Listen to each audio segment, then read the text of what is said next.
Hi everyone welcome back to Aisha's kitchen. അപ്പോൾ ഇന്നത്തെ recipe നല്ലൊരു ഹെൽത്തി ആയിട്ടുള്ള സ്വീറ്റ് ആയിട്ടുള്ള ഒരു സ്നാക്ക് റെസിപ്പിയാണ്. ഇത് കുട്ടികൾക്ക് സ്കൂളിലേക്ക് കൊടുത്തുവിടാൻ പറ്റുന്ന നല്ലൊരു സ്നാക്ക് ബോക്സ് റെസിപ്പി കൂടിയാണ്. പിന്നെ അതുപോലെ തന്നെ സ്നാക്സ് എപ്പോഴും എല്ലാവർക്കും ഇൻട്രസ്റ്റ് ഉള്ളൊരു സംഭവമാണ് കഴിക്കാൻ. പ്രത്യേകിച്ച് നല്ല വെറൈറ്റി ആയിട്ടുള്ളതും ഈസി ആയിട്ടുള്ളതുമായ സ്നാക്സ് ആണെങ്കിൽ പിന്നെ പറയും വേണ്ട, എന്തായാലും എല്ലാവർക്കും ഇൻട്രസ്റ്റ് ആവും. അപ്പോൾ തീർച്ചയായിട്ടും ഇതെല്ലാവരും ട്രൈ ചെയ്ത് നോക്കണം. കാരണം ഇത് നല്ല ടേസ്റ്റും ഉണ്ട്, നല്ല ഹെൽത്തി ആയിട്ടുള്ളതുമായ റെസിപ്പിയാണ്. ഇതിൻ്റെ പേര് സ്വീറ്റ് ബോക്സ് എന്നാണ് ഞാൻ ഇട്ടിട്ടുള്ളത്. അപ്പോൾ ഇതെങ്ങനെ തയ്യാറാക്കുന്നത് നോക്കാം. അപ്പോൾ ഇതെല്ലാമാണ് നമ്മളുടെ സ്വീറ്റ് ബോക്സ് സ്നാക്ക് റെഡിയാക്കാൻ വേണ്ടിയിട്ടുള്ള ചേരുവകൾ. അപ്പോൾ ആദ്യം നമുക്ക് അതിൻ്റെ അകത്ത് സ്റ്റഫ് ചെയ്യാൻ വേണ്ടിയിട്ടുള്ള സ്വീറ്റ് ഫില്ലിങ്ങിനുള്ള ചേരുവകൾ എന്തൊക്കെയെന്ന് നോക്കാം. ഞാൻ 1 കപ്പ് തേങ്ങ എടുത്തിട്ടുണ്ട്. അതിലേക്ക് ഒരു 3 ടേബിൾ സ്പൂൺ പഞ്ചസാര എടുത്തിട്ടുണ്ട്. ഒരു 1/4 ടീസ്പൂൺ ഏലക്കാപ്പൊടി ഉണ്ട്. പിന്നെ കുറച്ച് നട്ട്സ് ഉണ്ട്. നിങ്ങൾക്ക് ഇഷ്ടമുള്ള നട്ട്സ് ഉപയോഗിക്കാം. ഞാനിവിടെ ബദാം, പിസ്താച്ചോസ്, വാൾനട്ട്സ് ഒക്കെ ചോപ്പ് ചെയ്താണ് യൂസ് ചെയ്തിട്ടുള്ളത്. ഇനി നമുക്ക് ദോശയുടെ മാവ് അല്ലെങ്കിൽ ക്രീപ്സ് റെഡിയാക്കാനുള്ള ചേരുവകൾ എന്തൊക്കെയെന്ന് നോക്കാം. ഇത് 1 കപ്പ് ഗോതമ്പ് പൊടിയുണ്ട്. ഇതിലേക്ക് ഒരു 1/2 കപ്പ് തേങ്ങാപ്പാൽ വേണം. കട്ടി തേങ്ങാപ്പാലാണിത്. ഇതിന് പകരം നിങ്ങൾക്ക് പാൽ യൂസ് ചെയ്യാം. തിളപ്പിച്ചിട്ട് തണുപ്പിച്ച പാലുണ്ടല്ലോ, അത് യൂസ് ചെയ്യാം. പിന്നെ ഒരു 1/4 ടീസ്പൂൺ ഉപ്പും ചേർത്തിട്ടാണ് ബാറ്റർ റെഡിയാക്കുന്നത്. ഇതിലേക്ക് ഒരു 1.25 കപ്പ് വെള്ളം കൂടി ചേർക്കേണ്ടി വരും നമ്മൾ ദോശമാവ് റെഡിയാക്കാൻ വേണ്ടിയിട്ട്. ഇനി അടുത്തതായിട്ട് നമുക്ക് ഡിപ്പിങ്ങിന് വേണ്ടിയിട്ട് ഒരു എഗ് മിക്സ്ചർ റെഡിയാക്കണം. അപ്പോൾ അതിന് വേണ്ടിയിട്ട് ഒരു കോഴിമുട്ടയും 1 ടേബിൾ സ്പൂൺ പഞ്ചസാരയും പിന്നെ ഒരു 2 ടീസ്പൂണൊക്കെ വെള്ളവും ചേർത്തിട്ടാണ് നമ്മൾ എഗ് മിക്സ്ചർ റെഡിയാക്കുന്നത്. അപ്പോൾ നമുക്ക് ഈ സ്വീറ്റ് ബോക്സ് എങ്ങനെ തയ്യാറാക്കുന്നത് നോക്കാം.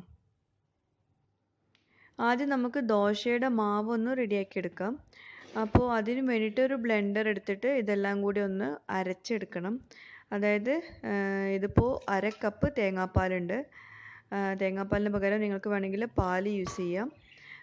പിന്നെ ഗോതമ്പ് പൊടിയാണ് ഞാനിവിടെ യൂസ് ചെയ്തിട്ടുള്ളത്. ആട്ടപ്പൊടി, ഗോതമ്പ് പൊടി ഏതും യൂസ് ചെയ്യാം. ഇനി ഇതിലേക്ക് നമ്മൾ ആവശ്യത്തിന് ഉപ്പ് ചേർത്ത് കൊടുക്കുക. ഞാനൊരു 1/4 ടീസ്പൂൺ ഉപ്പ് ചേർത്ത് കൊടുത്തിട്ടുണ്ട്. പിന്നെ അതുപോലെ തന്നെ ഇതിൽ ഒരു 1/2 കപ്പ് വെള്ളം കൂടി ചേർത്ത് കൊടുക്കണം. നമ്മളിപ്പോൾ ഇതിങ്ങനെ അരച്ചെടുക്കാൻ പറ്റില്ല നമുക്ക്. അപ്പോൾ അതുകൊണ്ട് ഒരു 1/2 കപ്പ് വെള്ളം കൂടി ചേർത്ത് കൊടുത്ത് നന്നായിട്ട് അരച്ചെടുക്കണം.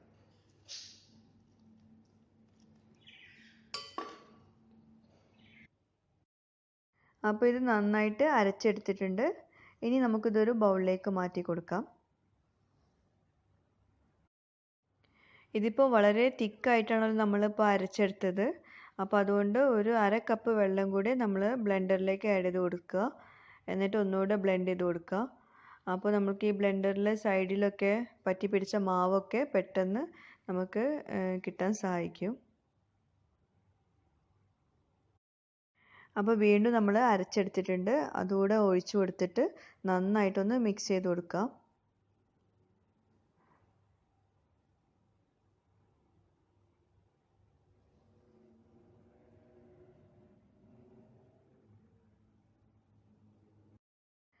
പിന്നെ ഈ ഗോതമ്പ് ദോശയുടെ ബാറ്റർ നല്ല കട്ടിയാവാനും പാടില്ല, വളരെ തിന്നാവാനും പാടില്ല. ഇപ്പോൾ ഇച്ചിരി കൂടി കട്ടിയുണ്ട്. അപ്പോൾ നമുക്കൊരു 1/4 കപ്പ് വെള്ളം കൂടി ഒന്ന് ഒഴിച്ചു കൊടുക്കാം. അപ്പോൾ നമ്മളുടെ ഈ ദോശമാവ് റെഡിയാക്കാൻ വേണ്ടിയിട്ട് നമ്മൾ ആഡ് ചെയ്ത് കൊടുത്തിട്ടുള്ളത് 1 കപ്പ് ഗോതമ്പ് പൊടിക്ക് 1/2 കപ്പ് തേങ്ങാപ്പാൽ, 1.25 കപ്പ് വെള്ളം, ഒരു നുള്ളു ഉപ്പുമാണ്. അപ്പോൾ ഇത് നമുക്ക് മാറ്റി വയ്ക്കാം. ഇനി അടുത്തതായിട്ട് നമുക്ക് കോഴിമുട്ടയുടെ മിക്സ്ചർ ഒന്ന് റെഡിയാക്കാം. അപ്പോൾ ഒരു കോഴിമുട്ട ബൗളിലേക്ക് എടുത്തിട്ട് അതിലേക്ക് ഒരു 2 ടേബിൾ സ്പൂൺ പഞ്ചസാര ആഡ് ചെയ്ത് കൊടുത്ത് നന്നായിട്ടൊന്ന് മിക്സ് ചെയ്ത് കൊടുക്കുക. നിങ്ങൾ പഞ്ചസാരയുടെ അളവ് നിങ്ങളുടെ ഇഷ്ടത്തിനനുസരിച്ചിട്ട് കൂട്ടുകയോ കുറയ്ക്കുകയോ ചെയ്യാം. പിന്നെ ഇതിലേക്ക് വേണമെങ്കിൽ പാലോ അല്ലെങ്കിൽ വെള്ളമോ ചേർത്ത് കൊടുക്കുക. ഞാനിപ്പോൾ ഇവിടെ വെള്ളമാണ് ചേർത്ത് കൊടുത്തിട്ടുള്ളത്. 2 ടീസ്പൂൺ വെള്ളം ചേർത്ത് കൊടുത്ത് നന്നായിട്ടൊന്ന് മിക്സ് ചെയ്ത് കൊടുക്കുക. അപ്പോൾ കോഴിമുട്ടയുടെ മിക്സ്ചർ റെഡി ആയിട്ടുണ്ട്. ഇനി ഇതും മാറ്റി വയ്ക്കാം നമുക്ക്. ഇനി അടുത്തതായിട്ട് നമുക്ക് സ്വീറ്റ് ആയിട്ടുള്ള ഫില്ലിങ് റെഡിയാക്കാം. അതിന് വേണ്ടിയിട്ട് ഒരു പാന് ചൂടാക്കി ചെറിയ ഫ്ലെയിമിൽ വെച്ച ശേഷം അതിലേക്ക് തേങ്ങ, നട്ട്സ്, പിന്നെ ഏലക്കാപ്പൊടി ഇതെല്ലാം കൂടി ചേർത്തിട്ട് ഒന്ന് ഡ്രൈ റോസ്റ്റ് ചെയ്തെടുക്കണം. ഇനി ഇതിലേക്ക് നമുക്ക് പഞ്ചസാര ആഡ് ചെയ്ത് കൊടുക്കാം. ഒരു 3 ടേബിൾ സ്പൂൺ പഞ്ചസാര ആഡ് ചെയ്ത് കൊടുത്തിട്ട് നന്നായിട്ടൊന്ന് മിക്സ് ചെയ്ത് കൊടുക്കാം. പിന്നെ ഇത് വല്ലാണ്ട് ഡ്രൈ റോസ്റ്റ് ചെയ്യേണ്ട, ചെറിയ ഫ്ലെയിമിൽ ഒരു 2-3 മിനിറ്റ് ഒന്ന് റോസ്റ്റ് ചെയ്തെടുത്താൽ മതി. അപ്പോഴേക്കും തേങ്ങ ഒക്കെ നന്നായിട്ടൊന്ന് സോഫ്റ്റായി വരും. തേങ്ങ സോഫ്റ്റായി കഴിഞ്ഞാൽ പിന്നെ നമുക്ക് ഇത് വേറെ ബൗളിലേക്ക് മാറ്റണം. വല്ലാണ്ട് ഡ്രൈ ആക്കി എടുക്കും വേണ്ട, വല്ലാണ്ട് ഗോൾഡൻ കളർ ആക്കി എടുക്കും വേണ്ട.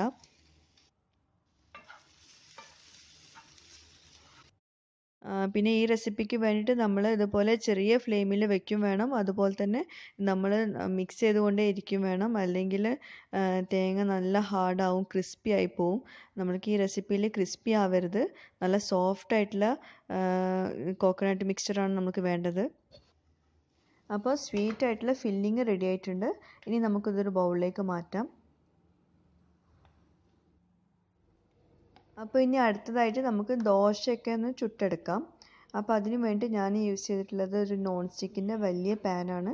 അതിലേക്ക് ഞാൻ ഓരോ ദോശ ഇതുപോലെ ഒഴിച്ചു കൊടുത്തിട്ട് ഒന്ന് സ്പ്രെഡ് ചെയ്ത് കൊടുക്കുന്നുണ്ട്, നമ്മൾ മസാല ദോശയ്ക്ക് റെഡിയാക്കുന്നത് പോലെ. പിന്നെ അതുപോലെ ഞാൻ ഈ പാനിൽ ഒട്ടും തന്നെ എണ്ണയോ ഓയിലോ ഒന്നും യൂസ് ചെയ്തിട്ടില്ല. ഇതുപോലെ നോൺ സ്റ്റിക്കിൻ്റെ പാൻ ആണെങ്കിൽ എണ്ണ യൂസ് ചെയ്യേണ്ട ആവശ്യമില്ല. പിന്നെ ഈ ദോശ നമ്മൾ 2 ഭാഗവും ചുട്ടെടുക്കുക തന്നെ വേണം. അപ്പോൾ ഒരു ഭാഗം റെഡി ആയിട്ടുണ്ടെങ്കിൽ ഒന്ന് പതുക്കെ ഒന്ന് ഫ്ലിപ്പ് ചെയ്ത് കൊടുക്കുക.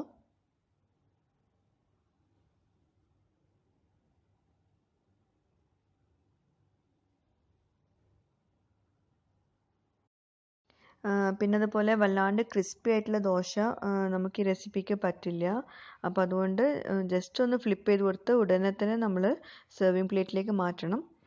ഇപ്പോൾ കണ്ടില്ലേ, ഇതുപോലെ നല്ല സോഫ്റ്റ് ആയിട്ടുള്ള ദോശ ആവണം. അപ്പോൾ അധികം നേരം നമ്മൾ ചുട്ടെടുക്കരുത്.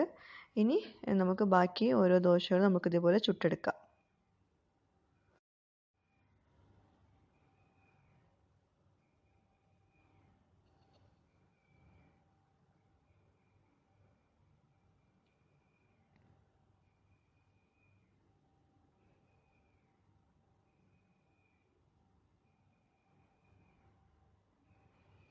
അപ്പോൾ ദോശ റെഡി ആയിട്ടുണ്ട്. ഇനി നമുക്കിതെങ്ങനെ തയ്യാറാക്കുന്നത് നോക്കാം.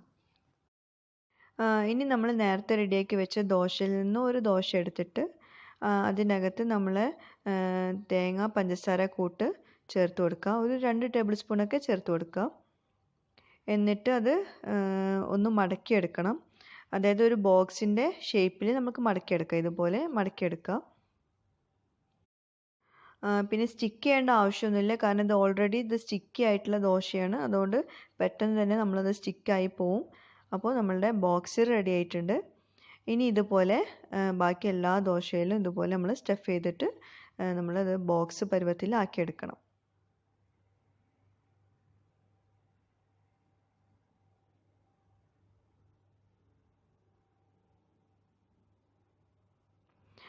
പിന്നെ ഇനി വേറെ സ്റ്റെപ്സ് ഉണ്ട്. പക്ഷെ ചിലർക്ക് ഇതുപോലെ കഴിക്കാൻ താല്പര്യം ഉണ്ടെങ്കിൽ ഇതിങ്ങനെയും കഴിക്കാം. വല്ല ഹെൽത്തി കോൺഷ്യസ് ആണെങ്കിൽ ഇതിങ്ങനെ കഴിക്കാം. കോഴിമുട്ട ചേർക്കാത്തവർക്ക് ഇങ്ങനെയും കഴിക്കാവുന്നേ ഉള്ളൂ. ഇനി കോഴിമുട്ട കഴിക്കുന്നതിൽ കുഴപ്പമില്ലാത്തവർക്കാണെങ്കിൽ, കുട്ടികൾക്കൊക്കെ കൊടുക്കുകയാണെങ്കിൽ ഇതുപോലെ വേറൊരു പാൻ എടുത്തിട്ട് അതിൽ 1 ടേബിൾ സ്പൂൺ നെയ്യ് ഒന്ന് നന്നായിട്ടൊന്ന് സ്പ്രെഡ് ചെയ്ത് കൊടുക്കുക. എന്നിട്ട് നമ്മൾ നേരത്തെ റെഡിയാക്കി വെച്ചിട്ടുള്ള പഞ്ചസാരയും കോഴിമുട്ടയും കൂടെയുള്ള മിക്സ്ചറാണിത്. ഇതിലേക്ക് ഓരോ സ്വീറ്റ് ബോക്സും ഡിപ്പ് ചെയ്തിട്ട് നമ്മളൊന്ന് ടോസ്റ്റ് ചെയ്തെടുക്കണം. അപ്പോൾ ഈ കോഴിമുട്ടയുടെ മിക്സ്ചറിലേക്ക് ഓരോന്നോരോന്നായിട്ട് ഒന്ന് നന്നായിട്ടൊന്ന് ഡിപ്പ് ചെയ്ത് കൊടുക്കുക. ഇനി ആ ചൂടായിട്ടുള്ള പാനിലേക്ക് നമ്മൾ ഓരോന്നോരോന്നായിട്ട് ആഡ് ചെയ്ത് കൊടുക്കുക.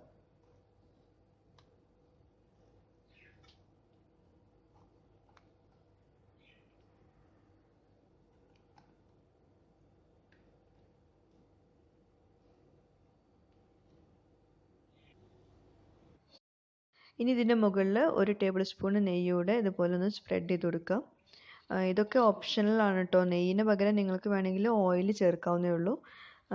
പക്ഷേ കുട്ടികൾക്ക് ആണെങ്കിൽ നെയ്യോ ബട്ടറോ യൂസ് ചെയ്ത് കൊടുക്കാം.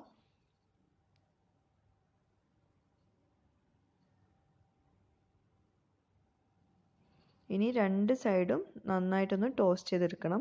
പിന്നെ വല്ലാണ്ട് ക്രിസ്പി ആക്കി എടുക്കരുത്. രണ്ട് സൈഡും ഒരു ഗോൾഡൻ കളർ ആയിട്ടുണ്ടെങ്കിൽ നമ്മൾ സെർവിങ് പ്ലേറ്റിലേക്ക് മാറ്റിയെടുക്കണം.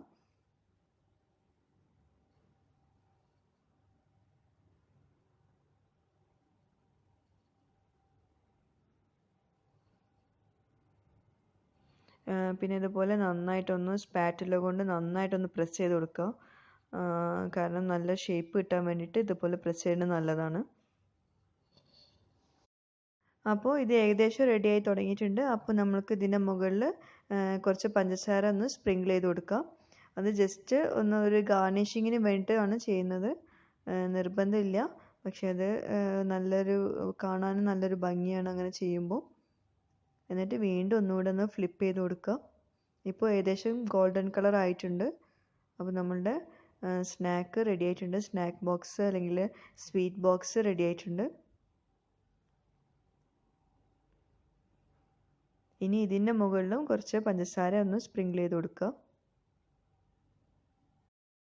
ഇനി വേണമെങ്കിൽ സ്വീറ്റ് ഫില്ലിങ്ങിന് പകരം നിങ്ങൾക്ക് സ്പൈസി ആയിട്ടുള്ള ചിക്കൻ ഫില്ലിങ്ങും റെഡിയാക്കാം.